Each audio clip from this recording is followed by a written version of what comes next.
Hello everyone, this is Rui by PCB, your trusted PCB partner.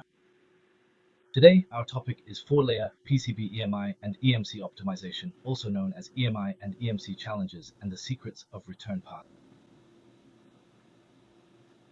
In electronic product design, besides pursuing performance and functionality, we must also face an increasingly important challenge: electromagnetic compatibility. It directly affects the reliability of the product and whether it can be legally brought to market.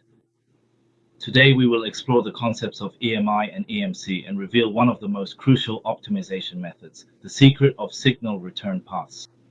For most products nowadays, many countries have started requiring electronic products to pass FCC or CE certification, and an important part of that is EMI and EMC certification.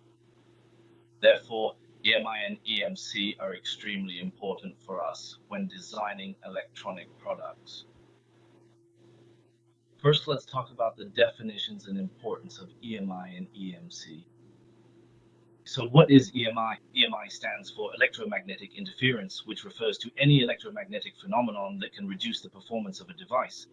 Simply put, it means the noise generated by a device interferes with itself or with other devices. For example, high-speed signals on a PCB radiate out and interfere with a nearby radio receiver. Well, just like on that board, there are many high-frequency signals. If our EMI control isn't done well, it will emit a lot of electromagnetic signals outward. When used together with other PCBs or electronic devices, it may cause other devices to malfunction. It's also possible that a large amount of electromagnetic radiation from certain high-frequency signals could affect the functionality of some parts of our own board. Then EMC refers to electromagnetic compatibility, which means that a device or system can operate normally in an electromagnetic environment and does not cause unacceptable electromagnetic interference to any other equipment in that environment. Simply put, it means the device can understand others while not disturbing them itself. Got it. So EMC means I won't be affected by others' interference. And not disturbing others, that's EMI. It means the signals I emit won't affect others. The importance of EMI and EMC mainly lies in the following aspects. First, product functional stability. A good EMC ensures that devices can operate stably in various electromagnetic environments.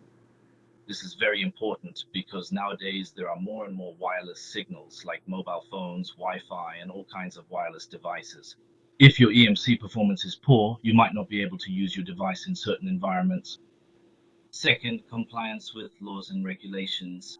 Most electronic products must pass strict EMC certifications such as CE and FCC before they can be launched on the market. Third, reducing downtime and rework. By optimizing EMC in advance, you can avoid time-consuming and labor-intensive modifications and testing later on. Now let's take a look at this diagram. On the left, it represents our electronic device emitting signals outward. This is EMI, and for EMC, the less radiation, the better. On the right, it shows our device's immunity to interference. This is the EMC part, meaning that even when subjected to external electromagnetic interference, our device can still function properly. Next, let's talk about the concept of signal return path. The essence of current is that it forms a closed loop. When we talk about signal transmission from the driver end to the receiver end, we need to pay attention not only to the path the signal takes to go out, but also to the path it takes to return. So what is a return path? The signal current flows out from the driver, passes through the signal line to reach the receiver, and then returns from the receiver to the ground or power terminal of the driver, forming a complete current loop. This return path is what we call the signal return path. In a four-layer board, the classic structure of signal ground power signal places the ground plane on the second layer and the power plane on the third layer, making them the best choices for providing a signal return path. In particular, the ground plane is the most ideal return path for high-speed signals. Let's take a look at the loop path. So this here is a representation of a loop path at a certain point. It's a simple signal that goes from the signal layer to the solid-state device and then returns via the ground as the return path. And then this one is a bit more complex. The signal passes repeatedly through inductors, electronic components, and so on. At the lowest level, there might be some kind of power supply or a chain of amplified potentials, feedback loops. These all form the return path. Why are low impedance and continuous return paths so critical? The quality of the signal return path directly affects the signal integrity of EMI. Let's look at the first point. It can reduce radiation. The signal return path forms a current loop. It's like a tiny speck of rust radiating electromagnetic waves outward. When the return path is close to the signal line, the outgoing and returning currents are very close to each other, and the electromagnetic signals they generate will cancel each other out. This minimizes the area of the current loop and greatly reduces EMI radiation to the outside.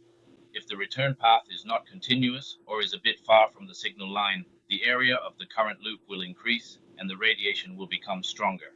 Let's take a look at this diagram. For example, here the current goes from the top, and after routing, there is a return line right underneath it. The signals generated on this line and the signals generated on the return line below can cancel out each other's electromagnetic radiation, so the EMI is also very small. But for a signal like this, it makes a turn here and there is no return path underneath. So in this area, the electromagnetic radiation will increase. That's why we require the shortest possible return path for the signal. The second point is that if the impedance of the return path for signal integrity is high or discontinuous, it will cause impedance changes during signal transmission, resulting in reflections and affecting signal quality. A continuous low impedance return path can provide a stable reference potential, ensuring that the signal is transmitted with controlled impedance, thereby guaranteeing signal integrity. Today, we learned about the concepts of EMC and EMI, as well as the core role of the signal return path. We found that a low impedance, continuous return path can effectively reduce EMI and help ensure signal integrity. In the next video, we will explore another key EMI/EMC optimization method, the placement of decoupling capacitors. We will combine this with the return path to achieve an even more optimized design. If you enjoyed this video, please subscribe to my channel for more content. Thank you, everyone.